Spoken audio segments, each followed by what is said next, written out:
the impact. Living in a memory.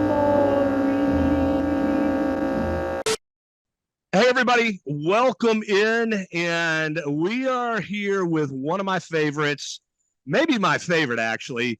One of the prophecy teachers that since 2019, I have been watching at Hope for Our Times, Mr. Tom Hughes, who is, by the way, sitting there with his book, Marking the Masses.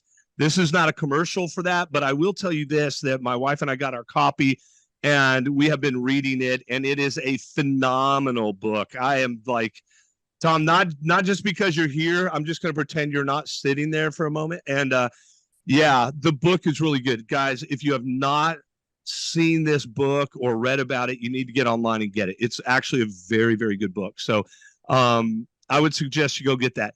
Pastor Tom, this is Impact Podcast. This podcast is geared for having men in that are impacting their world. And so today we wanted to have you in, and I wanted to talk to you today about who is Israel, why do they matter, and why do they matter to us?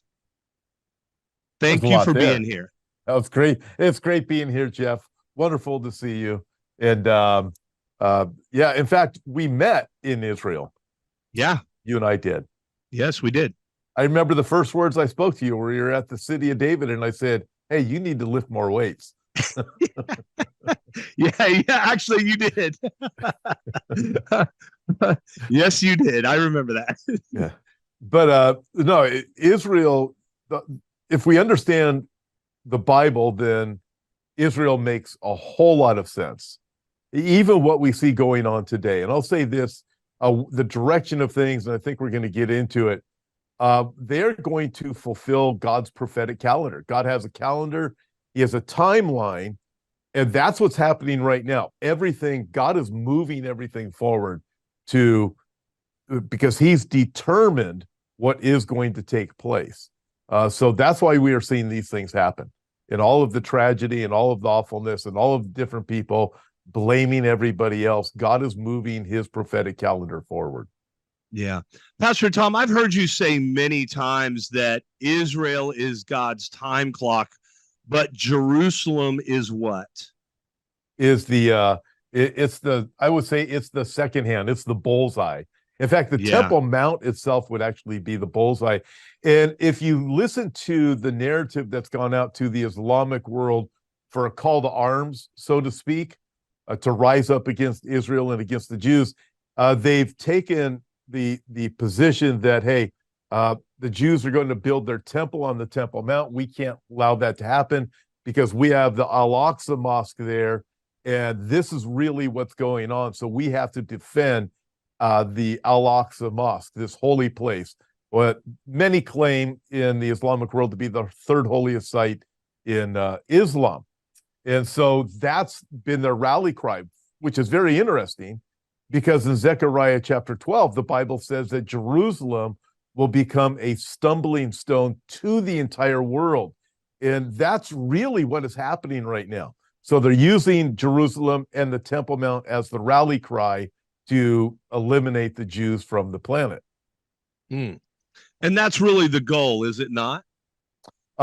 It is, and I know there's different sides, even with people, some of my own colleagues, I've argued with them about it. And I've said, listen, regardless of who's behind what, I have friends that are saying you got the Luciferians, there's others that are, hey, it's the globalists that are behind it. Regardless of all those things, this whole battle, Hamas doesn't have, this is above their pay grade, what they are doing. Yeah. They don't have the ability to pull this off. It's been in the works for 2 years. Iran is behind this. And quite frankly, I do believe there's a globalist agenda that is behind it. Because it is beyond the ability of Hamas to be able to pull off what they are actually doing. So with that, I was asked a question just the other night when I was doing a live stream, and this person said, do you believe the globalists have instigated this whole thing? And I said, well, I can tell you this much. They will use this for their agenda. I mean, if we go back over the last few years, everything is moving forward, including There's the things that we've talked about with technology, global identification, tracking, digital currency, 15-minute cities, all of these things, those things are still moving forward. And I guarantee you, when this is done over in Israel, all that's going on in Israel between Israel and Hamas and Iran and all of their enemies, it will be used to say, hey, this is proof why we need to bring in this ID. We all need to get along, and it's going forward. This whole thing, I'll tell you this, Jeff, too. This whole thing will advance to the point where there's going to be some type of peace covenant that is going to come out of this, and the world leaders are going to demand it. Yeah. Now, do you believe that's going to be during the 7 years of Jacob's trouble, or what we call the tribulation, that will actually come about? I do believe it will kick that off. So as I see things move forward right now, the pressure is mounting. I believe it's going to escalate at this point. Time will tell, but I really do believe it's going to escalate. I believe it's going to get much worse from all of my sources over in Israel. I listened this morning. I was talking with one of my friends that's Muslim that lives over in what the UN calls the West Bank. I would call it Judea or Samaria, but he lives over there and he's become a friend. And not everybody's Muslim or everybody's Jew. They don't all want to kill each other, but Hamas is a terrorist organization. Right. We need to establish just the simple fact, just as we will with Al Qaeda or Taliban or Hezbollah or the rest of them. So, but when I look at it, this is going to advance. There's going to be so much pressure that is put on Israel as things move forward and coming out on the other side. This will come out on the other side. Israel's not going to disappear. The Jews are not going to be eliminated from the planet. So they're still going to be here. But the pressure of the leaders in Israel to conform to some kind of covenant to make sure this never happens again is going to be so great that I believe it will come about. It could very well be that covenant on the other side of this that comes out that is the covenant of Antichrist. There's also a battle that's spoken of in the book of Ezekiel chapter 38, where Russia and Iran come against Israel. I do not believe that this is that battle. I believe this is a setup for that coming. But I don't believe this is it. But it's definitely a setup. I mean, if I could read one passage. Yes, please. Okay, I think this really will clarify a lot of things for just about anyone. It's from the book of Isaiah. So Isaiah was written 700 plus years before Christ. Says this. God says, therefore, hear the word of the Lord, you scornful men who rule this people who are in Jerusalem. So God is speaking of the Knesset, the scornful men who rule Jerusalem. Who rules Jerusalem. So Knesset, you scornful men, speaking of a particular time when it's bad men ruling. And then he says this in Isaiah 28, verse 15, because you have said we have made a covenant with death and with Sheol we are in agreement. When the overflowing scourge passes through, it will not come to us. We've made lies our refuge. Under falsehood, we've hidden ourselves. So what God is saying, there's coming a time when the leaders of Jerusalem, Knesset, they're going to enter into an agreement to avoid the threat of a scourge that's coming, a scourge that's coming against them, a military destruction that is coming against them. They know it's a lie, but they enter into it anyways, thinking we go into this covenant, it'll protect us. So if we look at the events that are taking place right now, there is a definite scourge that is taking place. I mean, cutting off babies' heads, ripping babies out of a mother's stomach and chopping the baby up and beheading the mom. This is unbelievable, these things that are happening and have happened. So that is a scourge. So as they come out on the other side of it, I'm convinced Isaiah 28 will be fulfilled. But they say, if you want to avoid that happening again, enter into this agreement. So the Knesset will, and I believe the world powers are going to be so intense, Israel will succumb to it. Then God says this, your covenant with death will be annulled. Your agreement with Sheol will not stand. In other words, your covenant with the devil in the grave. It's not it's who you made a covenant with. Yep. When the overflowing scourge passes through, you'll be trampled down by it. As often as it goes out, it will take you. For morning by morning, it will pass over, and by day and by night, it will be a terror just to understand the report. I mean, when we look at now, we go, when we hear these, it is a terror to hear what's happened. You look, it is absolutely sickening. You can't watch the videos anymore. So no. And I believe this is what's happening. This whole thing is going to be a setup for this covenant of Isaiah chapter 28. To avoid another scourge like that, you've got to enter into this agreement. It's going to be a bad agreement. It'll be an agreement with the devil himself. God says it will be annulled. You should have trusted in me, but you didn't. And guess what? That scourge is going to come, and it is going to be worse than what they've already experienced. So I believe this is coming. There will be a false peace at the end of all this. Time will tell. It could be again 2 years down the road. There could be some kind of, ceasefire right now. I don't see that happening though. I see this escalating to the point where it's going to enter into a false peace agreement. Yeah, I agree. I was talking to my wife last night. We were kind of going through all this stuff, and I told her, I said, something doesn't make sense about all of this to me. And the one thing that doesn't make sense, well, a number of things. Number one, that I agree with you. This is far above Hamas's pay grade. And they went in and did things that would incite what they're getting. This was known by somebody that this is the response that would happen and from Israel. So you go in and you do something that is along the lines of, what happened in Germany. You do that type and even more heinous things. When you do those type of things, the response you're getting. Israel doesn't play. They're going to go in and they're going to wipe the earth clean of you. But I truly believe that's the response that they want. And it's not Hamas. It's, of course, I know, and in the spiritual aspect of it, this is the enemy. But the enemy, the pawns that are on this planet pulling the strings, there's somebody else pulling that string, and it's far above Hamas. I believe it's far above Hezbollah. Whether it's the globalist or Iran or whoever it is, somebody else is pulling the strings. But the other thing that doesn't make sense to me is the fact that the United States is rushed in.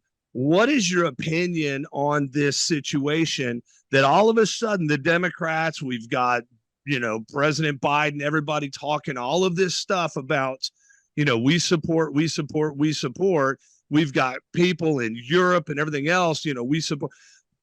And I ask that for this reason. People only have a stomach for war so long, no matter what incited it. It doesn't matter, because time heals things or time dulls things, and the news cycle goes quickly. And people will soon forget the fact that there were babies' heads chopped off, a mother's stomach was literally cut open, baby pulled out while she was alive, murdered, and then she was. All of that stuff is going to be forgotten because the news cycle will just continue going, and then people will that'll become dull to them, and all they're going to see is what they consider human suffering in Gaza. Why did we rush in there? What is your opinion on this? I agree with you. I think this is the match that lights the entire thing, that keeps going. Why did we rush in, and where are we going from here? Why does this matter to us? Well, I think that's an excellent question, and it's hard to know for sure, but I know this. I don't trust the Biden administration. No. I don't trust the Marxists that seem to be running so much of the country. I don't trust the mainstream media. So something fishy is going on. If you just look back over the last 5 years, I didn't trust them with things that we can't really talk about still. Didn't trust them with Ukraine. Why would I trust them? Yeah, there you go. Thank you. I didn't trust them with any of these things. All of a sudden, I'm pro-Israel because I'm pro-Bible.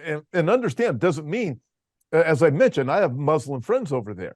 You know, in fact, I think you even met some of my Muslim friends when we were over there too. But it's understanding what Zionism is, and maybe we'll get into that because so many people are arguing over what that. Yeah, I would love it if you did. Okay, we'll go. Let's go there in just a minute then. So with this, so I have not trusted this radical, evil Marxist administration that we have, and the media for years. I didn't trust Obama, none of that stuff, right? And so when you look at it, all of a sudden, just because they're seemingly coming along the side of Israel, I'm going to trust them? Absolutely not, because I already know what their character is. So something fishy is going on. Caroline Glick did a video about a week ago now, and she said, here's the reality about what's going on with the Biden administration.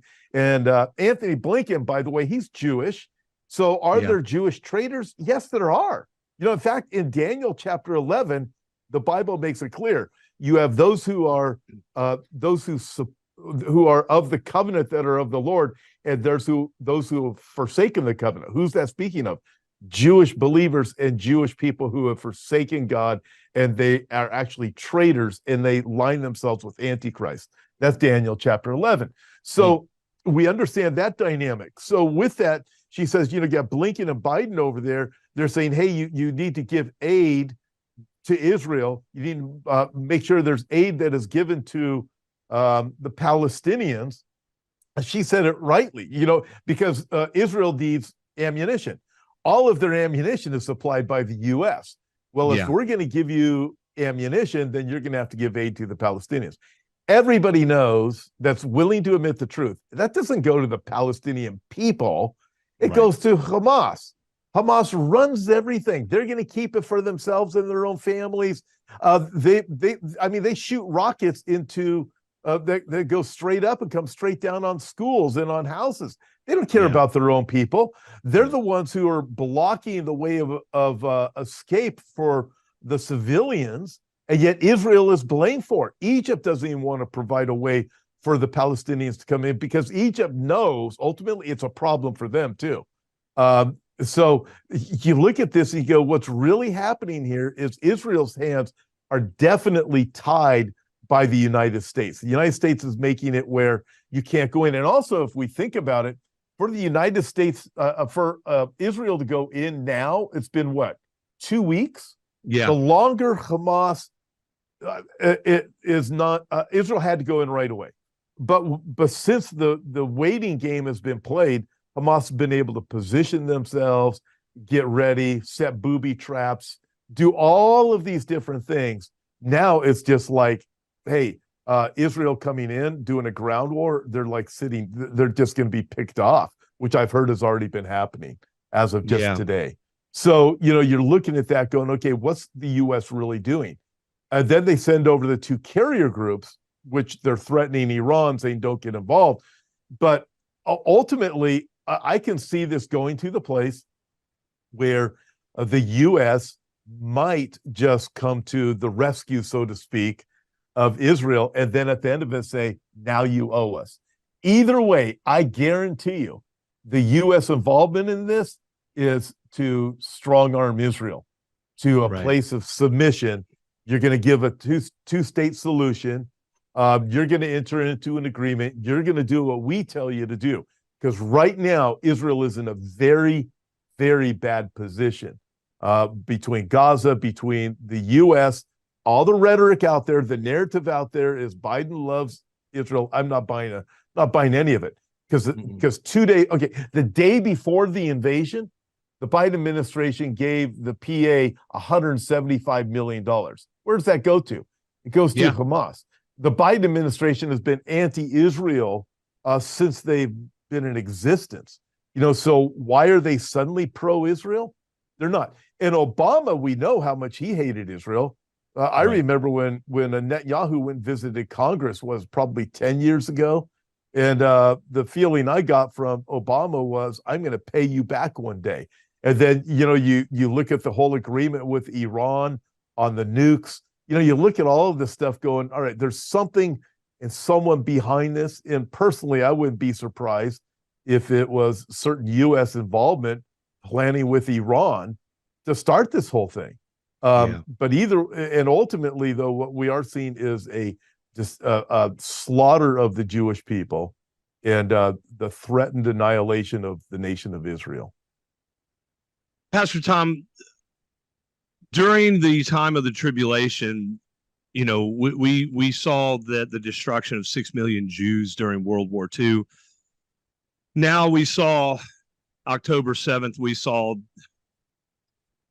you know, something that, you know, when ISIS was cutting people's heads off, somehow one of those videos came into my inbox in my email. And I opened it up not knowing what it was. And all of a sudden I'm seeing this guy get his head cut off. And, you know, these things, they impact you, you know, when you see them and you realize just how wicked and evil things are. With all of this, where do we go as people? What do we do as people to support Israel, and to align properly with what God wants for us? Because what I see, I'm seeing a lot of churches that I'm like, what Bible are you people reading? You know, I mean, they don't support Israel. They think Israel's done. God doesn't have promise for them anymore. And the church has taken Israel's place. And I'm out here going, no. What do we do? Yeah. Well, the problem is just that. Church of what Bible are they teaching from? Well, they're not teaching from the Bible. Is what it really is, whether it be Old Testament or New Testament. When it comes to New Testament passages that shed light on what's happening right now and help us to understand where this is going and how Israel fits into the greater picture of the Lord, they'll say, well, that's just symbolic. It doesn't really apply today. Well, it does apply today. In fact, in the New Testament, you have a passage where God says, do not be ignorant of this mystery, for blindness in part has happened to Israel until the fullness of the Gentiles has come. Then all Israel will be saved.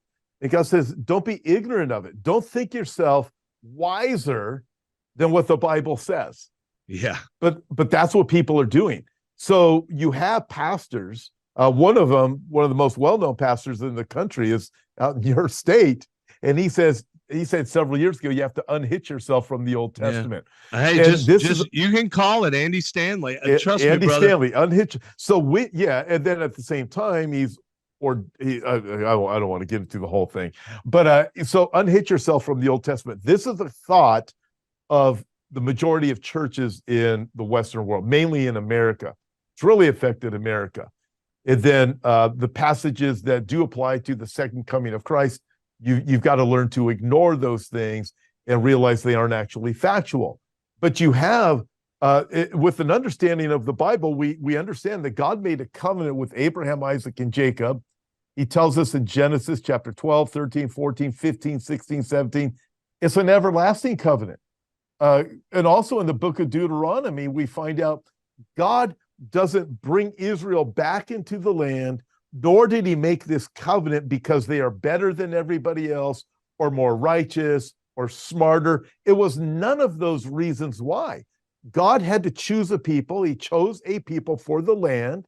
So he calls Abram out of the Gentiles, makes a Jewish race of people, and out of this race would also come the Messiah. God had to choose somebody. In the book of Ezekiel, God says, everywhere where you were scattered to the Jews, you profaned my name. Deuteronomy says you'll be a byword, hence anti-Semitism. Everywhere you're scattered, there will be anti-Semitism. We've seen it since the beginning with the nation of Israel. But in Ezekiel, he says, I'm going to bring you back. Even though you profaned my name, I'm going to bring you back because my name is on the covenant. I'm going to bring you back to your home, and I'm going to give you a new heart. So this is the process. He's been bringing them back home to his land that he calls Zion. And so it's understanding that this is what God says. But it's the same with us. God didn't save me because I was better than everybody else. God made a promise, and the promise is that if I trusted in Jesus Christ for the forgiveness of sins, I'd be forgiven. I praise God that God is not a promise breaker. He's a promise maker and a promise keeper. So with Israel, it's the same thing. He brings them back into the land because his name is on the covenant. He said, I am going to do this, and then I will give you a new heart. That day is coming. So again, in the New Testament, don't be ignorant of this mystery, is what the Apostle Paul writes. Pastor Tom, real quickly, and I want to really honor that time for you.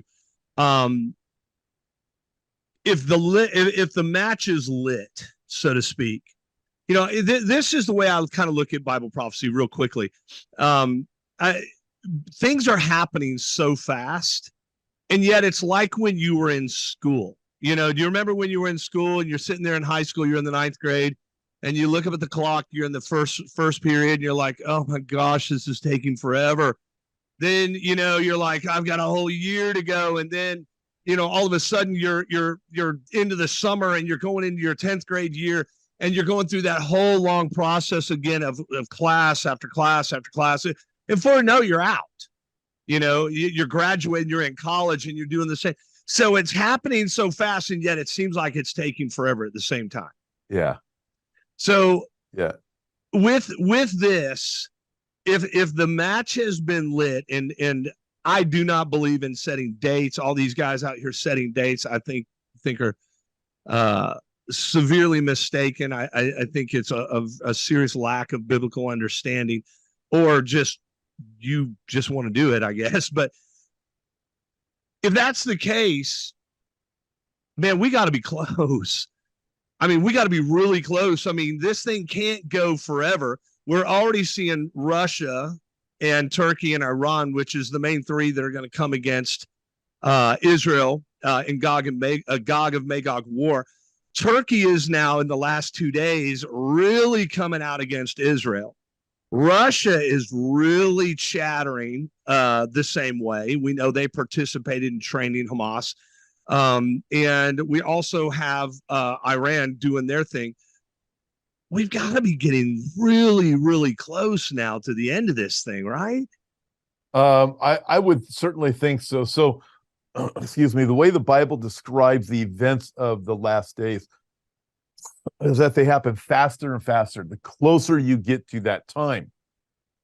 So I've been teaching Bible prophecy for 30 years now, and I used to do and still do a once a year prophecy update on New Year's Eve.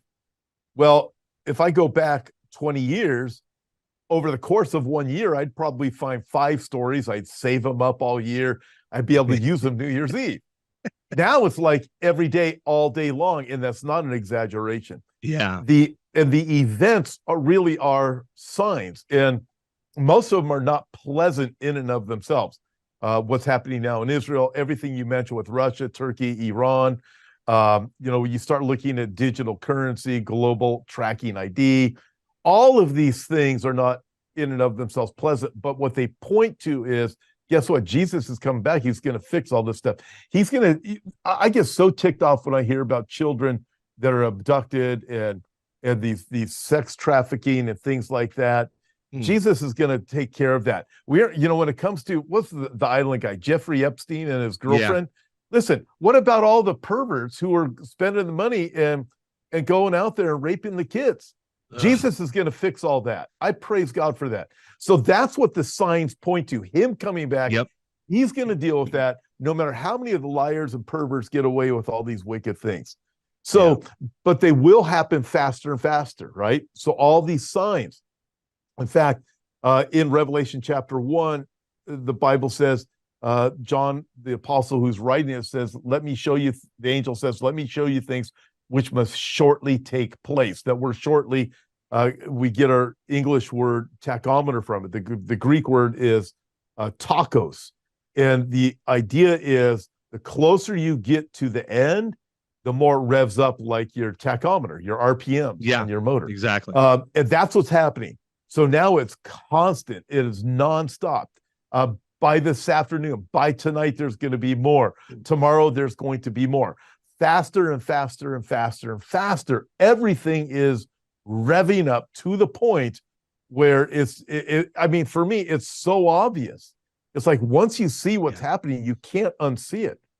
Daniel chapter 12, the angel tells Daniel of that day, because Daniel said to the angel, I want to understand these days we live in. I want to understand them. And the angel says, Daniel, close up the book and seal the words. It's not for you to know.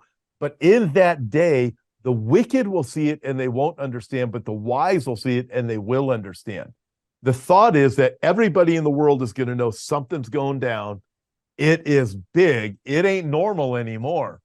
Yeah. But those who don't want God are not going to know the truth. They're going to ignore it. They're going to know something's going wrong, but they're going to ignore it. They're going to be ignorant of it. But the wise will see it. The wise are going to go, wait a minute, something's happening here. I want to find out what it is. And they're waking up to it. And you probably see people on your channel that are waking up. They're going, hey, something. Oh, yeah. So, I mean, we see a guy like Bill Maher, liberal late night talk show host. He's questioning things. What is going on? So we're seeing these Joe Rogan things. Joe Rogan, looking. So they're questioning. The wise will see it, and they will understand. And ultimately, our understanding comes from reading this, because this book actually gives us the insight. This sign, that sign, this sign. Look for this. Look for that. And Jesus told us to watch and be ready. And he said in Mark chapter 13, what I say to you, I say to all, watch and be ready. So that's what we do. But the signs are all pointing to this. So as we see the current events, I believe personally, like you, it's going to get bigger and bigger and bigger. Eventually, though, there's going to be a fake piece that's going to come out of this. I'm convinced it's going to come out of this. Russia will eventually come down. I don't think Russia's coming down tomorrow. No. I don't think that part is here yet, but it's coming. And so all of it is progressing. But again, if we look at it, it all comes down to Jerusalem, which is synonymous with the term Zion. And, I mean, I'm looking early this morning, and this anti-Zion stuff is everywhere. And they're saying, if you're a Zionist, you are the problem. But the term Zion, this is interesting, is in the Bible 152 times in the King James Bible, 152 times, where God says things like, in Psalm chapter 2, I have set my king on my holy hill of Zion. Psalm 9, sing praises to the Lord who dwells in Zion. Psalm 14, oh, that the salvation of Israel would come out of Zion. When the Lord brings back the captivity of his people, let Jacob rejoice and Israel be glad. That is specifically talking about the Jews coming back into the land of Zion. And 152 times in the Bible, and over and over and over. So God is the original Zionist.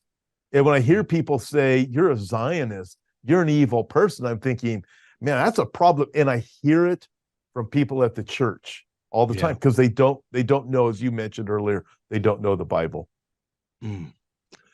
I think we've got about 5 minutes left. How does this impact us here in the United States? I got a bunch of guys out here that, some of them are gonna maybe get this far into it. Some will watch it just a few minutes and realize what it is, and they'll turn it off. But we're gonna have a few that'll get through to the end here and watch. How does this affect them? Because here's the thing, and I was talking to Pete Garcia earlier on normalcy bias. And when you see the thumbnail, you'll see I have a bodybuilder kneeling inside of a bubble, and the world is raging around him, and he's just doing his thing, right? And that is literally what Western culture has become. I heard this story of a lady who was in the Middle East, and true story. She became a Christian. She became a Christ follower, and she was almost murdered. She was on death's doorstep. Ended up being able, by a miracle of God, her and her husband got out, were able to come to the United States. She was here just a few months and told her husband, I think I need to go back.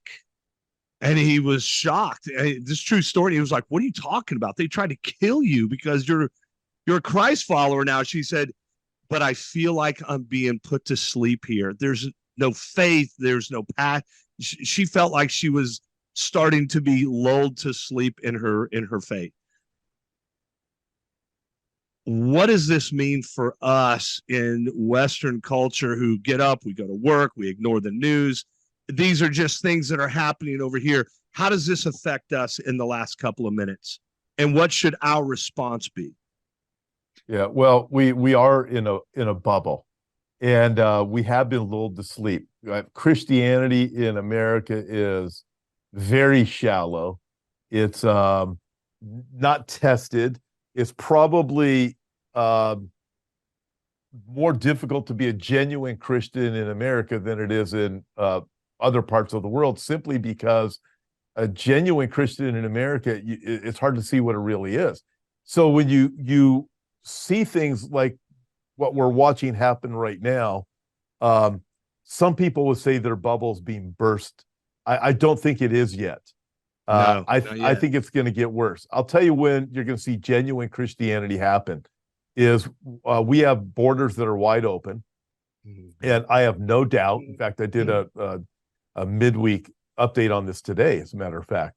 1.7 million people have arrived in the United States, and we don't know where they are. 1.7 million. How many of those are from groups, terrorist groups? Yeah.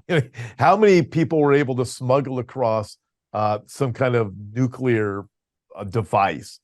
How many people are like Hamas or Hezbollah or Taliban who are going to come into the cities and start doing things here?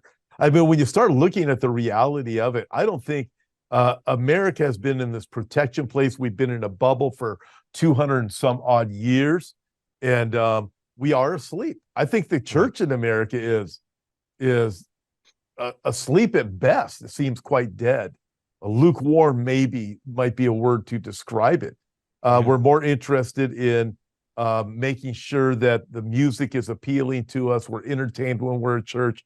And why do I have to get involved with anything? I mean, when you look at what's happened to kids in America in schools, the whole gender thing, unbelievable. Why? Because pastors won't even stand up for this stuff. Pastors won't even speak the truth. They don't have guts. There's no courage. There's cowards, which is one of the reasons why, when you look at the book of Revelation, why judgment comes to the world is they're the cowardly. They won't stand up for the truth. So I look at this, if you're a Christian in Iran, or like this person you were just talking about, I want to go back. You're a Christian in China. Listen, you're going to see some genuine Christianity, because they made a decision. I might die, but I'm going to stand up for Christ. In America, do I have to go to church? I mean, you know what? I'm not so sure. That's going to cost me $10. I'm not so sure. That's a little bit of that is such persecution for me. You mean I should show up at the school board meeting to protect the children? No, I'm going to go have a latte. American Christianity is a soft at best. And we do live in, here's the other bubble that we live in. And everybody lives in some bubble. Your social media, the things you see on social media are the things you like. So what you read and what you hear is things you're in agreement with. So you don't even know there's a whole different world out there, because you don't even look at that other part of the world. And then you're suddenly shocked to find that certain things are actually happening out there, because we all live in our bubbles, and we think this is what the world is. No, that's what your world is. Yeah. Well, and lastly, the liberal news protects anything coming in, and protects people and keeps them in that bubble, and people just glibly go along with it anyway. So that's pretty much where it is. Would you just quickly tell people today how they can find you? And I'm sure it's your website's probably the best way, but if you could give us that and anything else you'd like to, we'd really appreciate that. Yep. Hopeforourtimes.com is the easiest way to find me. I am on Twitter, on Instagram, on Facebook, and we do post obviously on YouTube, Rumble, and wherever else, whatever else is out there, Podbean and so forth. And we do have cool cruise coming up for anybody who wants to escape the madness. Yeah, please, go into that, because my wife and I went with you guys to Israel, and then we can only go to one trip this next year because my wife has started a job, so she only gets so much time off, and she won't let me go by myself. So tell us about what you've got coming up. Those are really exciting. You got the cruise coming up. The cruise is coming up June of 24, and it is out of Florida. It's 7 days in the Bahamas. It's going to be fantastic. It's on the Royal Caribbean Adventure of the Seas. There's 5 speakers that are going to be there. It's going to be totally over the top. And so you get to have a whole lot of fun. Plus, you get to get really your mind set.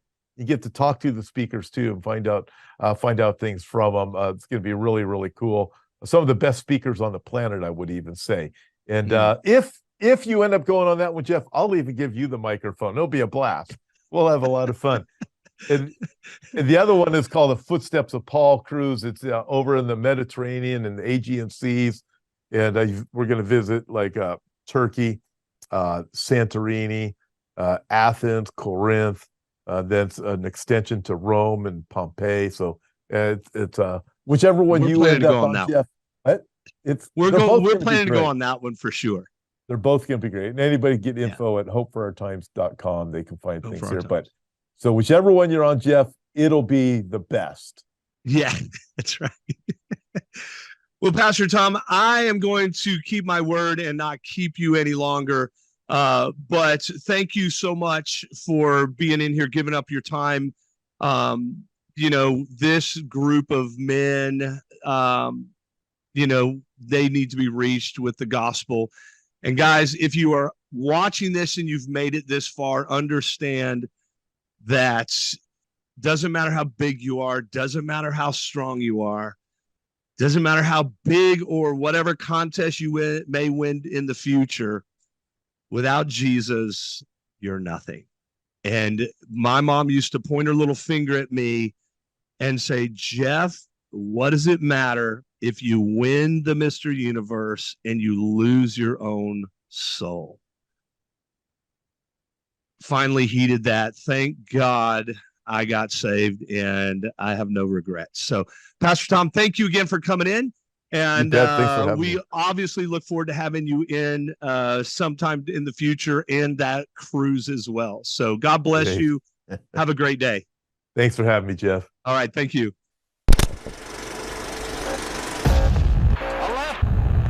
The impact.